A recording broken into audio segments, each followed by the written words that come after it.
3 pages, 370 words. Written on a notepad taken from the kitchen counter of a 7,000 square foot mansion in Boulder, Colorado. This wasn't just any ransom note. This was a confession, dressed up as a demand, a desperate attempt to rewrite a narrative that had already spun out of control. For nearly 3 decades, investigators have dissected every sentence, analyzed every letter formation, questioned every word choice in the ransom letter discovered inside the Ramsey home on December 26, 1996. What they found challenges every claim the family made about that terrible Christmas night. The note demanded exactly $118,000. Not a round figure like you'd expect from kidnappers, but the precise amount of John Ramsey's recent year-end bonus. A number only someone intimately familiar with the family's finances would know.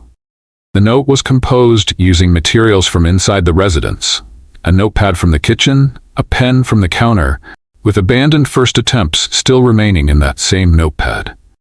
These false starts reveal someone who had time to revise, to reconsider, to craft their message carefully. What kind of intruder breaks into a home and spends 20 minutes composing a theatrical ransom demand using the victim's own supplies? On that Christmas night in 1996, 6-year-old JonBenét Ramsey was killed inside her family's Boulder mansion. But the physical evidence tells us this wasn't a kidnapping that went tragically wrong. This was something far more sinister, something that occurred within those walls, something the ransom note was specifically designed to conceal. Tonight, we're examining the forensic evidence that's been present from day one. The investigative missteps that allowed a killer to evade justice for 28 years, and the uncomfortable truth buried beneath decades of media spectacle and family denials. Before we dive deep into the evidence that's been hiding in plain sight for nearly 3 decades, I want you to do something for me. Hit that subscribe button and turn on notifications for the investigation room. We don't just regurgitate the same surface-level details you've heard 1,000 times. We dig deeper, we analyze the forensics, we follow the evidence wherever it leads, and we honor the victims whose stories deserve to be told with accuracy and respect.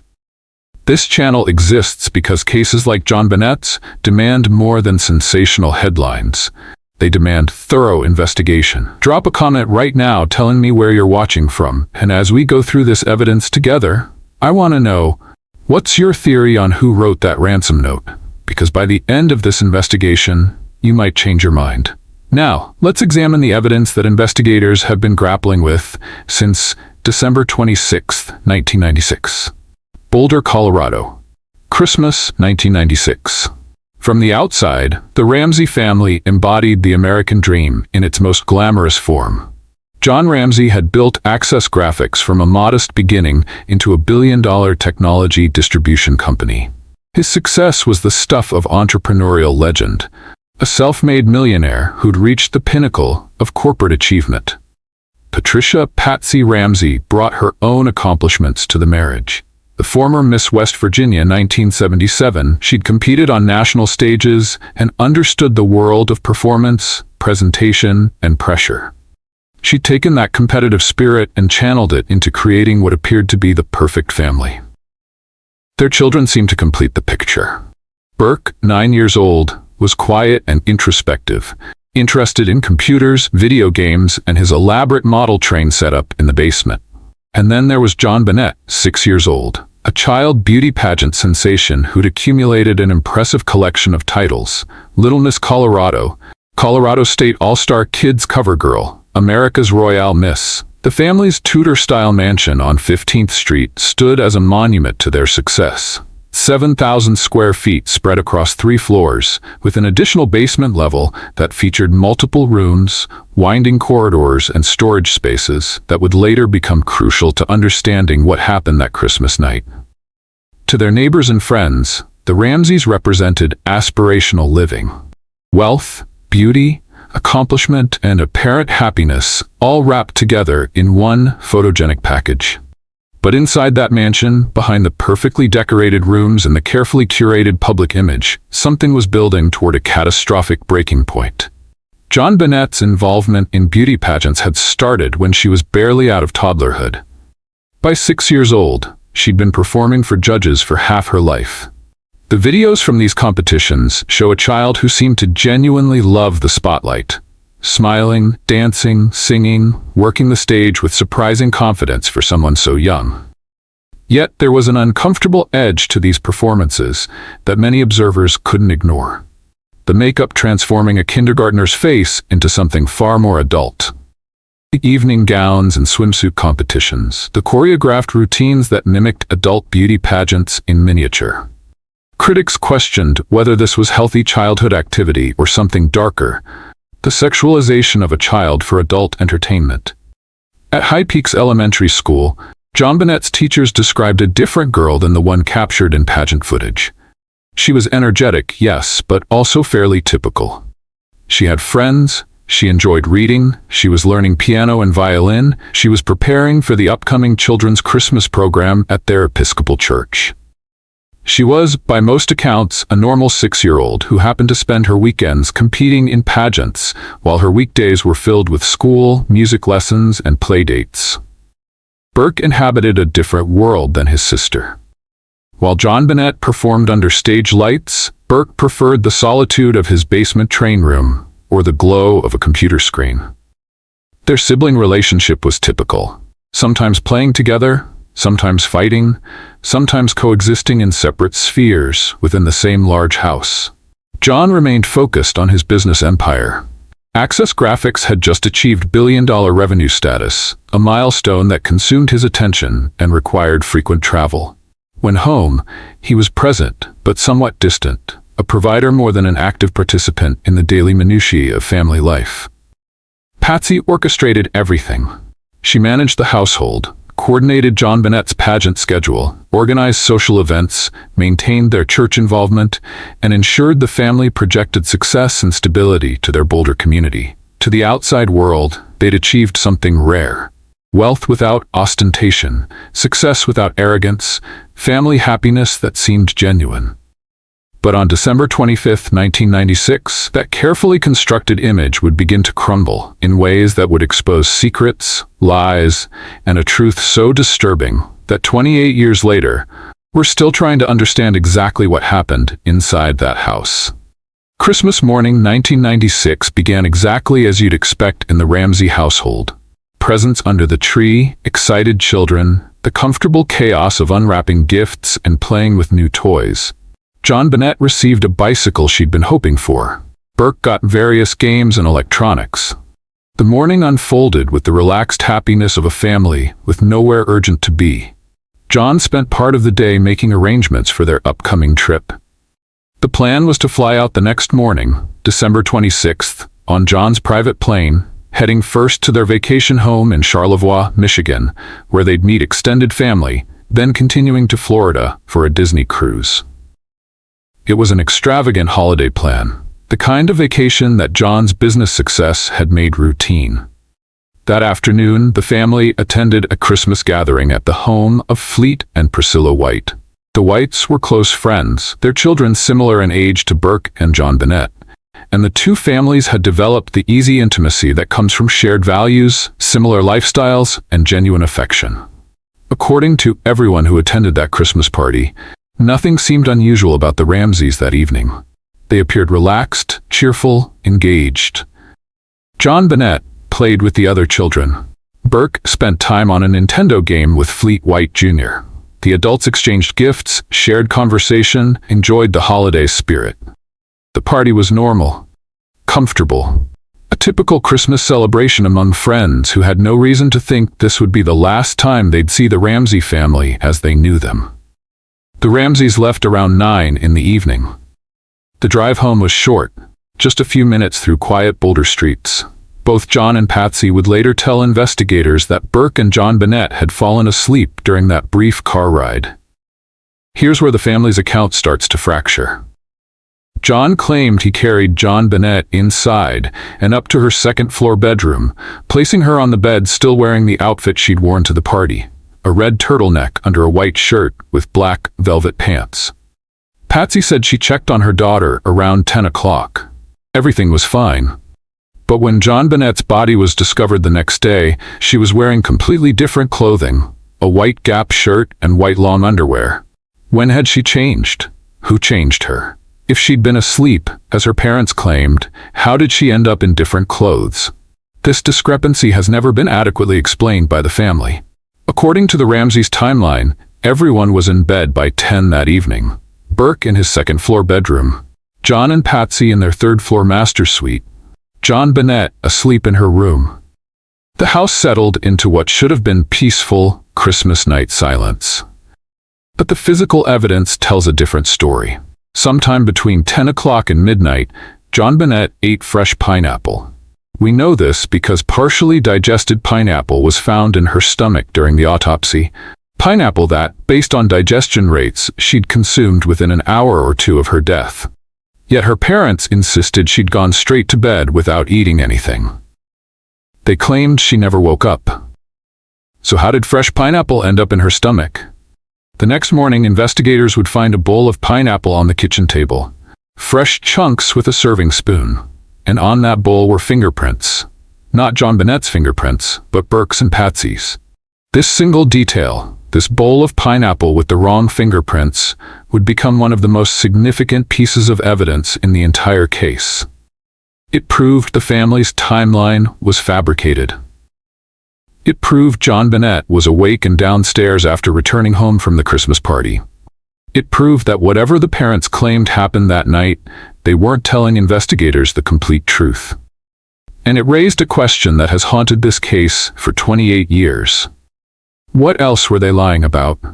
Between 10 o'clock on Christmas night and 5:52 the next morning, something catastrophic occurred inside that 7,000-square-foot mansion. Something that would end a 6-year-old's life. Something that would shatter a family's public image. Something that would launch one of the most bungled investigations in American criminal justice history. And by the time police arrived the next morning, the crime scene had already been carefully staged to tell a story that the physical evidence would eventually contradict at nearly every turn. December 26, 1996. 5:52 a.m. Patsy Ramsey descended the spiral staircase from the third floor, heading toward the kitchen to start coffee and begin preparations for their early flight to Michigan. Somewhere near the first floor, she noticed something on the stairs, 3 pieces of paper laid out deliberately where they couldn't possibly be missed. She picked them up, started reading, and her world exploded. The pages contained a ransom note, addressed to John, claiming that JonBenét had been kidnapped by a small foreign faction, demanding $118,000 for her safe return, warning the family not to contact police, threatening that JonBenét would be beheaded if they didn't follow the instructions precisely. According to Patsy, she screamed, ran to JonBenét's bedroom, found the bed empty, and immediately called 911. The 911 call came in at 5:52 a.m. That recording would be analyzed thousands of times over the next 3 decades, enhanced by audio experts, studied by forensic linguists, debated by investigators who believed it contained crucial evidence. The 911 operator answered. Patsy's voice was frantic, bordering on hysterical. "We have a kidnapping," Patsy said, her words tumbling over each other. "Hurry, please." The operator tried to calm her, to extract information. Patsy explained there was a ransom note. Her daughter was missing. "Are you sure she's not hiding somewhere in the house?" the operator asked, a reasonable question when a parent reports a missing child. Patsy insisted she'd checked. JonBenét was gone. John got on the phone briefly. His voice presented a stark contrast to his wife's panic, calmer, more controlled, almost detached. He confirmed what Patsy had said. Ransom note. Missing daughter. Need police immediately. The operator informed them officers were already en route. She advised them not to touch anything, to preserve the scene. Standard protocol for a potential crime. Then came the moment that would become one of the most controversial elements of the entire investigation. Patsy believed she'd hung up the phone, but the 911 system didn't immediately disconnect. For several seconds, exact duration disputed, the line remained open, recording ambient sound from inside the Ramsey house. Years later, when audio enhancement technology improved, investigators had that recording reanalyzed. And according to multiple experts who studied the enhanced version, 3 distinct voices could be heard in those final seconds. John's voice, "We're not speaking to you." Patsy's voice, "Help me, Jesus. Help me, Jesus." And a third voice, younger, male, possibly Burke. "What did you find?" If that really was Burke's voice, if those really were his words, then everything the Ramseys claimed about that morning was a lie. Because the family would consistently maintain that Burke was asleep in his room during the 911 call, that he didn't wake up until later, that he knew nothing about what was happening downstairs while his parents discovered the ransom note and reported his sister missing. But if Burke was awake, if he was downstairs with his parents, if he was asking, "What did you find?" before they'd even finished the 911 call, what did that mean? What had Burke found? Or what had Burke done? The 911 call ended, and what happened next would contaminate the crime scene so thoroughly that solving this case would become exponentially more difficult. John immediately called his pilot, arranging a flight, not to Michigan as originally planned, but to Atlanta, where Patsy's family lived. Why Atlanta? Why was John already thinking about leaving Colorado before police had even arrived? Then John called Fleet White, their friend from the Christmas party the night before. He explained what had happened. Fleet and his wife Priscilla came immediately. Patsy called additional friends, the Fernies, the Reverend from St. John's Episcopal Church. Within an hour, the Ramsey home, which should have been treated as a potential crime scene, would be filled with well-meaning friends and family. People making coffee, using bathrooms, moving through rooms, sitting on furniture, touching surfaces, inadvertently destroying or contaminating potential evidence with every innocent action. This wasn't standard protocol for a kidnapping. In a legitimate abduction, you secure the location, you limit who enters, you preserve everything as it is, you wait for instructions from the kidnappers without doing anything that might jeopardize the victim's safety. But the Ramseys weren't following protocol. They were either genuinely panicking in the face of unimaginable horror, or they were staging a performance designed to support the narrative established by that ransom note. At 5:59 a.m., just 7 minutes after the 911 call, Officer Rick French of the Boulder Police Department arrived at the Ramsey residence. What he encountered was chaos. What he did next would be criticized for decades as one of the most catastrophic law enforcement failures in modern American criminal justice. And what he failed to do would mean that JonBenét's body would remain hidden in that basement for 7 more hours while everyone in that house waited for a phone call from kidnappers who would never call. The investigative failures we're about to discuss are so egregious, so fundamentally wrong, that they changed the entire trajectory of this case. If you're realizing this case is far more complex than the media narrative you've heard for years, do me a favor, hit that like button right now. It tells YouTube to share this video with more people who care about thorough, evidence-based investigation. And here's what I want you to think about as we continue. Every decision made in the first hours of this case had cascading consequences that are still affecting the investigation 28 years later. One open door, one preserved piece of evidence, one proper protocol followed. Any of these could have changed everything. Stick with me, because what happens next will make you question everything you thought you knew about this case. Officer Rick French walked into the Ramsey home expecting a kidnapping. The 911 call had been clear. Ransom note, missing child, possible abduction. But from the moment he crossed that threshold, nearly everything that could go wrong did go wrong. First critical error: the scene was not secured. Officer French allowed the Ramseys and their growing number of friends to move freely throughout the house. People were using bathrooms, making coffee in the kitchen, sitting in various rooms, moving through hallways. Every person was a potential source of contamination. Their DNA, fibers from their clothing, fingerprints, footprints, all of it mixing with any evidence an actual perpetrator might have left behind.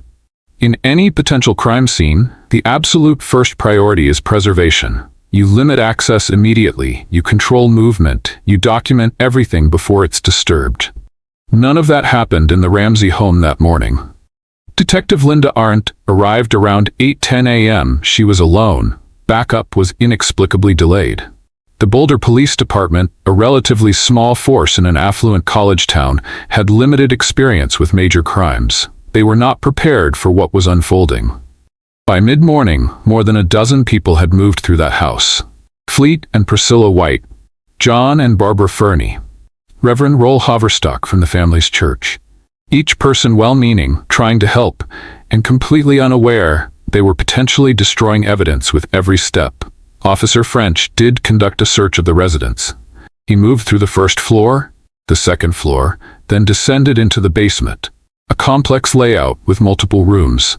Burke's train room, where elaborate model tracks were still set up, a boiler room, various storage areas, and at the far end, past the boiler room, a small wine cellar with a wooden door.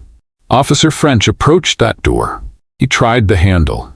The door was secured with a simple latch on the outside, the kind you could open with one hand, but French didn't open it. He testified later that because the door was latched from the outside, he assumed no one could be inside a room that was secured that way. He moved on with his search. This decision would haunt him for the rest of his career and his life. Because behind that door, just feet from where he stood, JonBenét Ramsey's body was already lying on the cold basement floor. If French had opened that door, if he'd simply lifted that latch, turned on the light, and looked inside, JonBenét's body would have been discovered within an hour of the 911 call. The crime scene would have been immediately secured. Evidence would have been preserved exactly as it was. The investigation would have proceeded entirely differently. Instead, her body remained in that room for 7 more hours. The ransom note had specified that the kidnappers would call between 8 and 10 a.m. with instructions for delivering the money. Everyone in the house waited for that call. 8 came and went. No call. 9, nothing. 10, the deadline passed. Still silence. Detective Arndt later testified that as the morning stretched on with no contact from any kidnappers, she became increasingly uneasy. This wasn't following any pattern of legitimate abductions. Kidnappers want their ransom, they make contact, they establish communication. They don't just disappear. Something was profoundly wrong. But Arndt was alone. Additional detectives hadn't arrived.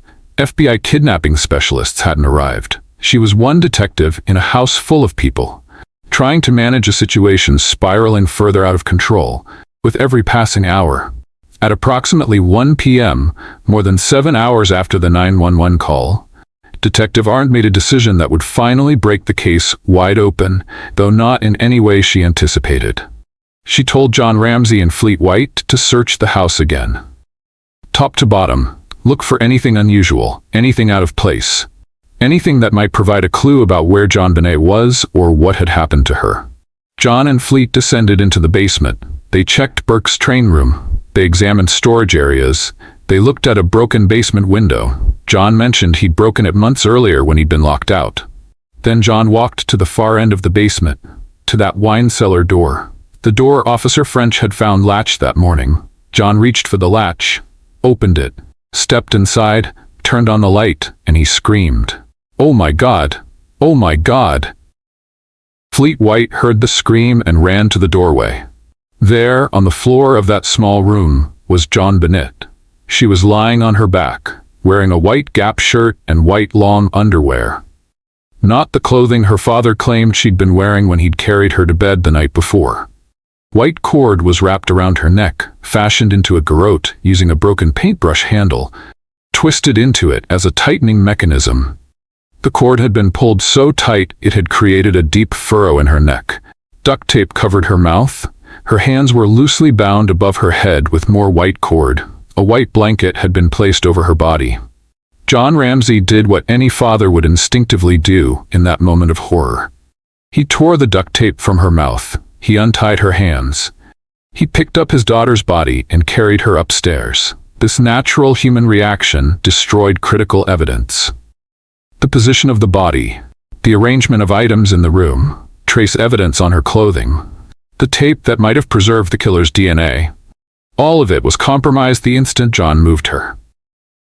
Detective Arndt saw John emerge from the basement stairs, JonBenét's body in his arms. She checked for a pulse. There was none. The child's body was cold, already stiff with rigor mortis. JonBenét had been dead for hours. John laid his daughter on the floor near the Christmas tree. where presents still sat unwrapped. Friends and family gathered around, some praying, some crying, some standing in shocked silence. What had begun 7 hours earlier as a kidnapping investigation was now officially a homicide. And the crime scene had been so catastrophically contaminated that solving this case would become exponentially more difficult than it ever should have been. If you want to understand what really happened to JonBenét Ramsey, you have to understand that ransom note. Because that note isn't just evidence, it's the key that unlocks everything else about this case. The note was written on a legal pad found inside the Ramsey home. Not brought by an intruder, but taken from a counter near the kitchen phone. A notepad Patsy regularly used for grocery lists and household reminders. The pen used to write it was also from inside the house, a black felt tip marker that was discovered placed back in its holder in the kitchen after the note had been written. Let that sink in for a moment. Whoever composed this note used materials from inside the house, then returned the pen to where it belonged. The note itself was nearly 3 pages long. 370 words. In the entire history of kidnapping cases, this is virtually unprecedented. Real ransom notes are concise. We have your daughter. $500,000 cash. Wait for our call. Brief. Direct. Urgent. This note rambled. It included theatrical flourishes. It sounded like dialogue from a crime movie. Here's how it began. Mr. Ramsey, listen carefully. We are a group of individuals that represent a small foreign faction. We respect your business, but not the country that it serves. At this time, we have your daughter in our possession. She is safe and unharmed, and if you want her to see 1997, you must follow our instructions to the letter. The note demanded $118,000 in cash. Not a round number. Not $1 million like you'd expect for a wealthy family. But exactly $118,000, which happened to be the precise amount of John Ramsey's recent Christmas bonus from Access Graphics. How would a random intruder know that specific figure? The note even specified denominations. $100,000 in $100 bills, the remaining $18,000 in 20s. It warned John not to contact police or the FBI. It threatened JonBenét would be beheaded if he disobeyed. It instructed him to withdraw the money and wait for a call between 8 and 10 a.m. It told him to be well rested when delivering the ransom, an oddly thoughtful concern from people supposedly holding his daughter hostage. The note mentioned Access Graphics specifically and included phrases that sounded like they came from movies. "Don't try to grow a brain" is eerily similar to a line from the film Speed. The overall tone echoed Dirty Harry and other crime thrillers from that era. The note was signed SBTC. Nobody has ever definitively determined what those initials represent. But here's what makes this note absolutely crucial. Inside that same notepad, investigators discovered what appeared to be practice drafts. Someone had started writing Mr. and Mrs. R, then stopped, tore out the page, and began again with just Mr. Ramsey. Think about what that means. Someone had time to compose a first draft, time to reconsider their approach, time to revise and start over. Someone sat inside the Ramsey home with enough leisure to write nearly 3 pages of theatrical ransom demands. What kidnapper does that? The FBI's Behavioral Analysis Unit reviewed the note. Their assessment was damning. This was almost certainly a staged ransom note written by someone inside the house. Real kidnappers don't break into a home, spend 20 minutes writing a multi-page note using materials they found there, kill their victim, leave the body in the basement, and place the note on the stairs on their way out. The behavior makes no logical sense. Handwriting analysis became central to the investigation. The Boulder Police Department brought in multiple forensic document examiners to compare the ransom note to handwriting samples from John, Patsy, and others with access to the home. John Ramsey was immediately eliminated. His handwriting bore no resemblance to the ransom note whatsoever. Every expert agreed on this point. Patsy Ramsey could not be eliminated. 4 handwriting experts examined her writing samples. 2 stated they could not eliminate her as the author. 2 others said the evidence was inconclusive.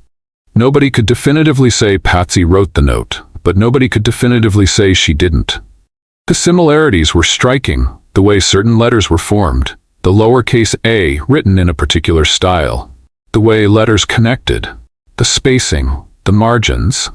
Some experts identified specific words where the handwriting appeared nearly identical to Patsy's natural writing. Others argued the overall style differed enough to exclude her. Independent analysts hired by the Ramsey family's defense team concluded Patsy did not write the note, pointing to fundamental differences in letter formation and pressure patterns. But the question persisted. If Patsy didn't write it, who did? Forensic linguistic analysis provided additional insights. These specialists study not just handwriting, but word choice, grammar, syntax, and phrasing patterns. The Ransom note used educated language, words like attaché instead of briefcase, phrases like hence and adequate sized. The grammar was largely correct despite apparent attempts to sound less educated. The writer seemed to be trying to disguise their education level, but kept slipping up, revealing their actual linguistic sophistication. This suggested someone familiar with the family. Someone who knew John's business and bonus amount. Someone who had the time and access to write the note inside the house without fear of being discovered. But the most damning aspect of this ransom note isn't the handwriting or the linguistics. It's the logic. If an intruder broke in intending to kidnap JonBenét for ransom, why did they kill her and leave her body in the basement? The note becomes completely pointless if there's no kidnapping. Unless something went wrong. Unless JonBenét woke up and screamed and the intruder panicked. But then why leave the note at all? Why not just flee? The only explanation that makes sense is that the note was written after JonBenét was already dead or dying. It was written to mislead, to buy time, to create a false narrative that would point investigators away from what actually happened. And if that's true, then whoever wrote that note knew JonBenét's body was in the basement when they carefully placed those 3 pages on the stairs for Patsy to discover. On December 27, 1996, Dr. John Meyer, the Boulder County coroner, performed the autopsy on JonBenét Ramsey. What he discovered transformed an already horrifying case into something even more disturbing. The official cause of death? Asphyxiation by strangulation associated with craniocerebral trauma. JonBenét had been strangled. She'd also suffered a massive skull fracture. But the sequence of these injuries, and critically, the time between them, would become one of the most significant aspects of the entire investigation. The skull fracture was devastating. An 8.5-inch linear crack ran across the right side of her skull. The force required to create such damage was substantial, consistent with being struck by a heavy blunt object. A flashlight, a baseball bat, something with significant weight and momentum. Beneath that fracture, there was extensive hemorrhaging. Blood had pooled between her skull and brain tissue. The brain was swelling. This injury alone, even without the strangulation, would likely have been fatal within hours without immediate medical intervention. But here's the critical detail that changes everything. JonBenét didn't die from the head injury immediately. She remained alive, unconscious but breathing, for a significant period after being struck. How long? Medical experts who reviewed the autopsy estimated between 45 minutes and 2 hours from the head injury to death. During that time, JonBenét was unconscious. She wasn't moving. Her breathing would have been shallow and irregular. Someone looking at her might have believed she was already dead. But she wasn't. Not yet. At some point, during those 45 minutes to 2 hours, someone took white nylon cord, the type you can purchase at any hardware store, and tied it around JonBenét's neck. But they didn't just tie it. They fashioned it into a garrote, a device specifically designed for strangulation. They took the broken handle from one of Patsy's paintbrushes, wrapped the cord around it multiple times, and created a mechanism that could be twisted to progressively tighten the cord around the victim's neck. The garrote was tightened with extreme force. It created a furrow in JonBenét's neck, nearly 3/8 of an inch deep. The cord had embedded itself into her skin, crushing her airway and cutting off all oxygen. Petechial hemorrhaging in her eyes indicated she'd struggled to breathe. Even unconscious, her body had fought against asphyxiation. The strangulation ultimately killed her. Not the head injury, though that would have proven fatal eventually. The garrote finished what the head blow had started. But why was there such a significant gap between the injuries? What happened during those 45 minutes to 2 hours? One theory suggests this gap represents the time it took for the family to discover what had occurred and decide how to respond. If Burke hit JonBenét in a moment of rage or accident, the parents might have found her severely injured, panicked about the implications, and made the horrifying decision to stage the scene rather than call for medical help. In this scenario, the strangulation was part of the staging. JonBenét was already dying from the head injury. The parents applied the garrote to make it appear like a violent intruder murder rather than a domestic accident. An alternative theory suggests the gap simply represents an intruder's behavior. He struck her to subdue her. He believed she was dead or dying. He spent time doing other things, writing the ransom note, perhaps searching the house. Then, realizing she was still breathing, he strangled her to complete the murder. Both theories fit the medical timeline. Neither can be definitively proven from the autopsy alone. The autopsy revealed additional disturbing findings. There was trauma to JonBenét's vaginal area. Small abrasions were documented. Blood was present in her underwear. Had JonBenét been sexually assaulted the night she died? Dr. Meyer noted the injuries, but couldn't definitively determine whether they occurred that night or previously. Some experts who reviewed the autopsy materials believed there was evidence of chronic sexual abuse, older injuries that had healed. Others argued the findings were inconclusive, that such injuries could result from other causes. The question of sexual abuse was eventually presented to the grand jury, and their conclusions about it wouldn't be revealed to the public for years. JonBenét's stomach contents provided another crucial piece of evidence that directly contradicted the family's account of that evening.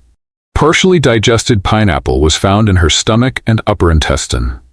Based on digestion rates, Dr. Meyer estimated JonBenét had eaten pineapple approximately 1 to 2 hours before death.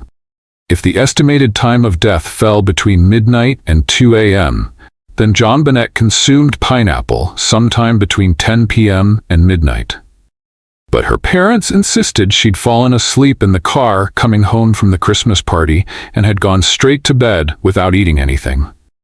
On the kitchen table, investigators had photographed a bowl of fresh pineapple with a serving spoon. Fingerprint analysis revealed whose prints were on that bowl: Burke Ramsey and Patsy Ramsey. Not JonBenét's fingerprints, just Burke's and Patsy's. So how did pineapple end up in JonBenét's stomach if she never woke up? Who gave it to her? When did she eat it? This seemingly minor detail, a bowl of fruit on a kitchen table, directly contradicted the family's entire timeline. It proved JonBenét was awake and downstairs after returning home from the Christmas party. And it raised the question that investigators couldn't ignore. If the parents were lying about something as simple as pineapple, what else were they lying about? We're about to dive into the theories about what actually happened that night. And I need you to understand something. The evidence we've covered so far, the ransom note, the contaminated crime scene, the autopsy findings, the pineapple, all of it points toward explanations that are deeply uncomfortable to consider. If you're finding this investigation valuable, if you appreciate that we're following the evidence rather than repeating comfortable narratives, I need you to do 3 things right now. First, subscribe to the Investigation Room and turn on all notifications. We bring you comprehensive investigations like this every week. Cases that deserve thorough analysis and respect for the victims. Second, share this video. There are people in your life who think they know this case, but have only heard surface-level media coverage. Share it with them. Third, comment below with your honest reaction to the evidence we've presented. I read every comment, and your engagement helps us reach more people who care about truth and justice. Now, let's examine the 3 main theories about what happened to JonBenét Ramsey, and why one of them makes more sense than the others. 28 years after JonBenét's murder, 3 primary theories continue to dominate discussion of this case. Each has evidence supporting it. Each has problems that don't quite fit, and each leads to profoundly different conclusions about who killed a 6-year-old girl on Christmas night 1996. Theory 1. The intruder. Someone outside the family entered the Ramsey home that Christmas night. This person might have been in the house during holiday tours in previous weeks, familiarizing themselves with the layout. They entered through an unlocked door or window. They hid somewhere in the house, waiting for the family to fall asleep. During that waiting period, they found the notepad and composed the ransom note. Their plan was to kidnap JonBenét for ransom, hence the note demanding money. But something went catastrophically wrong. Perhaps JonBenét woke up and screamed. Perhaps she struggled. The intruder panicked and struck her, fracturing her skull. Believing she was dead or dying, he strangled her to ensure she couldn't identify him. He hid her body in the wine cellar and fled, leaving the ransom note behind as misdirection. Supporting evidence for this theory: the unknown male DNA found on JonBenét's underwear and the waistband of her long underwear. This DNA has never been matched to any family member or anyone in law enforcement databases. An unidentified boot print discovered in the basement near where JonBenét's body was found. An unidentified palm print on the wine cellar door. But this theory faces massive problems. No clear sign of forced entry anywhere in the house. Every door and window was either locked or showed no evidence of recent use. A ransom note written using materials from inside the house, taking 20 minutes or more to compose, including practice drafts, behavior that makes no sense for an intruder. Knowledge of John's exact bonus amount, information only someone intimately familiar with the family would possess. An intruder who had enough time to stage an elaborate crime scene without waking anyone in a house with 4 people sleeping. The intruder theory requires us to believe in an almost impossibly sophisticated perpetrator who made no mistakes except leaving trace DNA that might not even be relevant. Theory 2. Patsy Did It. Patsy Ramsey, under enormous stress from pageant competitions, family expectations, and possibly other tensions, reached a breaking point that night. Perhaps JonBenét wet the bed, something that had been an ongoing issue. Perhaps she refused to cooperate about something. Perhaps Patsy's frustration from years of pressure finally exploded in a moment of rage. She struck JonBenét, causing the skull fracture. Realizing what she'd done, she panicked. She couldn't call 911 without destroying her family's reputation and facing potential prosecution for child abuse or worse, so she staged a kidnapping.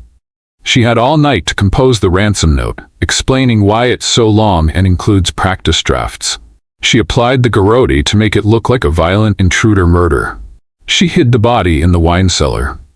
In the morning, she placed the note on the stairs and discovered it, calling 911 in a panic that was either genuine horror at what she'd done or performance to sell the kidnapping story. Supporting evidence: the handwriting analysis that couldn't eliminate Patsy as the note's author. Her fibers found on the duct tape that covered JonBenét's mouth. Her knowledge of the house layout and ability to navigate it in darkness. Her beauty pageant background, suggesting she might have placed enormous pressure on JonBenét about appearance and performance. But this theory has serious problems. Could Patsy really strangle her dying daughter to stage a murder? The psychological weight of that act seems almost impossible for a mother. Could she write that elaborate ransom note while her daughter lay injured or dying somewhere in the house? The theory requires Patsy to be simultaneously out of control enough to strike her daughter in rage, but controlled enough to execute an elaborate staging that fooled investigators for years. Theory 3. Burke did it. Parents covered up. This is the theory many investigators privately believe makes the most sense of the evidence. Burke and JonBenét were both awake after the family returned home from the Christmas party, contradicting the parents' account. Burke was downstairs, possibly eating from that bowl of pineapple. JonBenét came downstairs. Maybe she'd woken up and was looking for someone. An argument started between the siblings.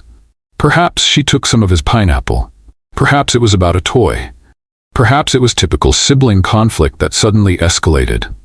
Burke, 9 years old, grabbed something heavy. A flashlight has been theorized as the most likely object. In a moment of anger, he swung it at his sister. The blow was more severe than he realized, fracturing her skull. JonBenét collapsed unconscious. Burke might not have understood how badly he'd hurt her. He might have thought she was just knocked out. He might have panicked and gotten his parents, or they might have discovered the scene themselves. John and Patsy found JonBenét unconscious, severely injured, possibly dying. They faced an impossible choice: call 911 and watch their son be taken into custody for seriously injuring his sister, face public scandal and possible prosecution, or stage a cover-up. They chose the cover-up. Patsy wrote the ransom note. She had all night to compose it, explaining the length and the practice drafts. She tried to disguise her handwriting, but characteristics still showed through. Together, John and Patsy staged the scene. They applied the garrote, as horrifying as this sounds, knowing it would make the death look like a violent intruder murder rather than an accident or child-on-child violence. They hid JonBenét's body in the wine cellar. They prepared to discover a kidnapping the next morning. Burke was told never to speak about what happened. As far as the world would know, he'd slept through everything. Supporting evidence for this theory: Burke's fingerprints on the pineapple bowl, placing him in the kitchen with JonBenét after they supposedly went to bed. The enhanced 911 call that appears to capture Burke's voice, asking, "What did you find?" proving he was awake and downstairs despite the parents' claims. The parents' contradictory timeline that the pineapple evidence completely undermines. The immediate hiring of defense attorneys and cessation of cooperation with police, behavior suggesting they were protecting someone. The grand jury indictment language stating the parents had permitted JonBenét to be placed in danger and had rendered assistance to someone to hinder prosecution. This language specifically suggests they helped cover up a crime committed by someone else.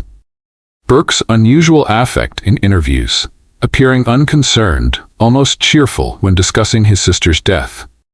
This could be explained if he'd been told it wasn't his fault, that it was an accident, that the family would never discuss it. The staging itself, particularly the garrote. If an intruder committed this crime, why stage anything? If Patsy alone committed it in a rage, would she really have the psychological capacity to strangle her own daughter's body? But if parents were covering up for their son, they might find the strength to do the unthinkable to protect him. Problems with this theory. Could a 9-year-old generate enough force to create that skull fracture? Some forensic experts say yes, if he used a heavy object with enough momentum. Others argue it required adult strength. Could parents really strangle their daughter's body, even if she was already dying, to stage a cover-up? The psychological weight seems almost incomprehensible. But people in crisis make decisions they'd never imagine themselves capable of under normal circumstances. Could a family maintain this fiction for 28 years? Could Burke really keep that secret his entire adult life? Each theory has pieces that fit. Each has pieces that don't. And that's precisely why 28 years later we're still debating what happened in that house. But here's what the evidence tells us with certainty. Someone in or connected to that house killed JonBenét Ramsey. Someone staged an elaborate cover-up. Someone wrote that ransom note. And someone has been lying about what really happened on Christmas night 1996. In September 1998, a grand jury was convened to hear evidence in the JonBenét Ramsey case. For 13 months they listened to testimony from detectives, forensic experts, handwriting analysts, medical examiners, and countless others who'd worked the investigation. In October 1999, they voted. They voted to indict John and Patsy Ramsey, not for murder, but for child abuse resulting in death and for being accessories to a crime. Read the indictment language carefully, because it tells us exactly what the grand jury believed. The Ramseys had permitted JonBenét to be placed in a situation that posed a threat to her life, which resulted in her death. The Ramseys had rendered assistance to a person with intent to hinder prosecution of that person for murder. The grand jury believed someone in that house killed JonBenét, and they believed John and Patsy Ramsey helped that person avoid justice. But then District Attorney Alex Hunter refused to sign the indictment. He held a press conference and announced there was insufficient evidence to prosecute. He claimed the grand jury had voted no true bill. That was a lie. The grand jury had voted to indict, but Hunter wouldn't move forward. The indictment remained sealed, hidden from public view, for 14 years. In 2013, a judge ordered it unsealed. The public finally learned that a grand jury, after hearing 13 months of evidence, had believed the Ramseys should be charged. But by then, Patsy Ramsey was dead. She died in 2006 from ovarian cancer, and the statute of limitations on some charges had expired. John and Burke were never charged. The DNA evidence has become central to modern discussion of this case. In 1997, forensic scientists discovered DNA from an unknown male on JonBenét's underwear. The DNA came from blood, JonBenét's blood mixed with someone else's blood, in the crotch area of the underwear she was wearing when found.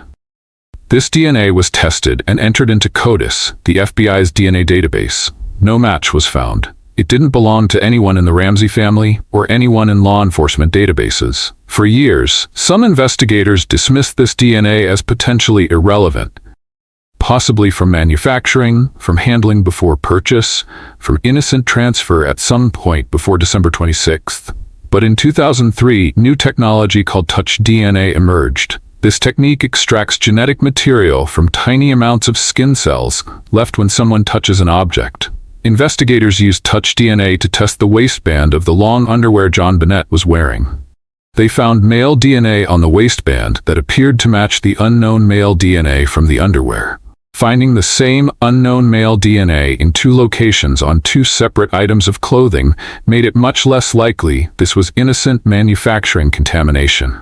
In July 2008, then District Attorney Mary Lacey took an extraordinary step. She sent a letter to John Ramsey officially exonerating the entire Ramsey family. The letter stated, "The match of male DNA on two separate items of clothing worn by the victim at the time of the murder makes it clear to us that an unknown male handled these items. There is no innocent explanation for its incriminating presence." Lacey apologized to the Ramseys for years of suspicion and declared the investigation should focus on finding the unknown male whose DNA was at the scene. Patsy never lived to see that exoneration. She died 2 years earlier. But many investigators and forensic experts strongly disagreed with Lacey's decision. The amount of DNA was extremely small. Touch DNA deals with picograms of genetic material. Contamination is a serious concern. Touch DNA can transfer indirectly. If someone at a clothing factory touched the underwear, then touched the long underwear, their DNA could be on both items without them ever being near JonBenét. The DNA profiles from the underwear and waistband, while similar, weren't perfect matches on all genetic markers. Some experts questioned whether both samples even came from the same person. No other evidence of an intruder was found. No fingerprints, no footprints, definitively from an intruder. No fibers from unknown clothing, just trace DNA. If an intruder broke in, assaulted JonBenét, killed her, and spent time staging the scene, how did they leave only microscopic amounts of DNA and nothing else? The Boulder Police Department announced in 2009 that they disagreed with the exoneration. The case remained open with all theories still on the table. Today, genetic genealogy offers new possibilities. This technique uses DNA not just to search criminal databases, but public genealogy databases where millions have uploaded DNA to trace ancestry. Even if the perpetrator's DNA isn't in any criminal database, genetic genealogy can identify distant relatives. Investigators build family trees and narrow down potential suspects. This is how the Golden State Killer was identified in 2018. This is how dozens of cold cases have been solved in recent years. And this technique could potentially be applied to the unknown DNA in JonBenét's case. If that DNA is from the killer, if it's not contamination, if enough genetic material exists to build a profile. Those are significant ifs. But for the first time in decades, there's a possibility that DNA could lead to a name. Whether that person killed JonBenét or whether their DNA ended up on the clothing through some innocent means remains to be seen. As of 2024, the murder of JonBenét Ramsey remains officially unsolved. The Boulder Police Department continues investigating. They've followed more than 21,000 tips over 28 years. They've interviewed over 1,000 people. They've traveled to 19 states pursuing leads. But no arrests have been made. John Ramsey, now in his 80s, continues advocating for further DNA testing. He's pushed for independent laboratories to examine the evidence. He's criticized the Boulder Police Department for what he views as decades of mismanagement. He maintains his family's innocence and wants the case solved before he dies. Burke Ramsey, now in his mid-30s, has largely stayed out of public view. After his 2016 interview with Dr. Phil and subsequent lawsuits against CBS and others who accused him of involvement, Burke returned to private life. He works in technology. He tries to live normally, but he'll never escape the shadow of his sister's death and the theories that have followed him since childhood. Patsy Ramsey died in 2006 without ever seeing exoneration or justice for her daughter. She died while much of the world still believed she was responsible for JonBenét's death. The case has been the subject of countless documentaries, books, television specials, and podcasts. Everyone has an opinion. Everyone has a theory. In 2016, CBS aired the case of JonBenét Ramsey, which explicitly presented the theory that Burke was responsible and his parents covered it up. Burke sued for $750 million. The case settled for undisclosed terms in 2019. In 2024, Netflix released Cold Case: Who Killed JonBenét Ramsey, directed by Joe Berlinger. The documentary focused on police failures and argued the family was unfairly targeted. The public remains divided. Some believe the family was involved. Some believe an intruder did it. Some think we'll never know the truth. But here's what we know with certainty. On December 26, 1996, a 6-year-old girl was found dead in the basement of her own home. Someone killed her. Someone staged an elaborate cover-up. Someone wrote that 3-page ransom note. And someone has been lying about what really happened that Christmas night for 28 years. The evidence points in conflicting directions. The ransom note suggests someone inside the house. The DNA suggests someone outside the family. The grand jury believed the parents covered up a crime, but prosecutors never brought charges. JonBenét Patricia Ramsey was 6 years old when she died. She loved to sing and perform. She had friends and family who adored her. She had dreams and a future that was stolen. She deserved better than what happened to her. She deserved better than an investigation botched from the first hour. She deserved better than becoming a tabloid sensation. Her death exploited for ratings and newspaper sales. She deserved justice, and 28 years later she still hasn't received it. Will this case ever be solved? Genetic genealogy offers real hope.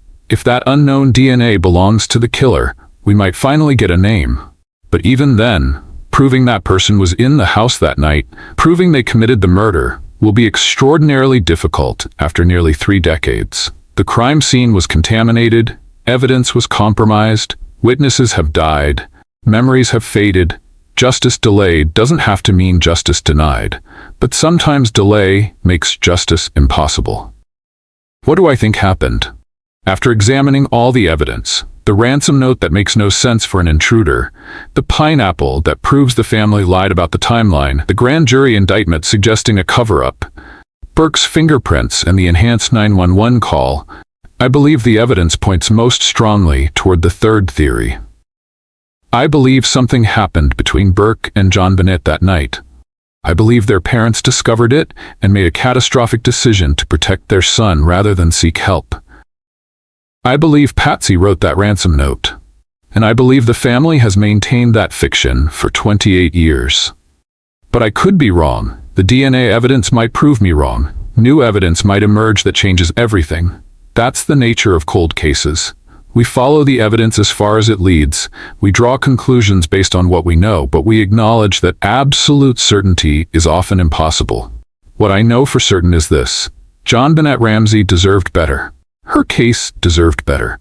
And after 28 years, the question isn't just who killed JonBenét Ramsey, but why has no one been held accountable? If you have information about this case, anything that might help solve it, contact the Boulder Police Department. Their website is bouldercolorado.gov. Their tip line is 303-441-1974. Even the smallest detail might be the piece that finally brings justice. Thank you for staying with me through this comprehensive investigation into one of America's most haunting unsolved murders. This isn't just a story. It's a real family that's lived with tragedy and accusation for 28 years. It's a real little girl whose life mattered. If this investigation has given you new perspective, if you appreciate evidence-based analysis that respects the victims, here's what I need you to do. Subscribe to the Investigation Room. We release meticulously researched, comprehensive true crime investigations every week. Cases that refuse to be forgotten. Stories that deserve to be told with accuracy and respect. Hit that notification bell so you never miss a new documentary. Share this video with someone who thinks they know this case but has only heard surface-level coverage. And comment below with your honest reaction. What do you think happened? Has your perspective changed? I read every comment, and your engagement helps us reach more people who care about truth and justice. The video on your screen right now is another deep dive investigation into a cold case that took decades to solve. Check it out. These aren't just stories. These are real lives, real tragedies, real searches for truth that continue long after the world stops paying attention. Until justice is served, we won't forget.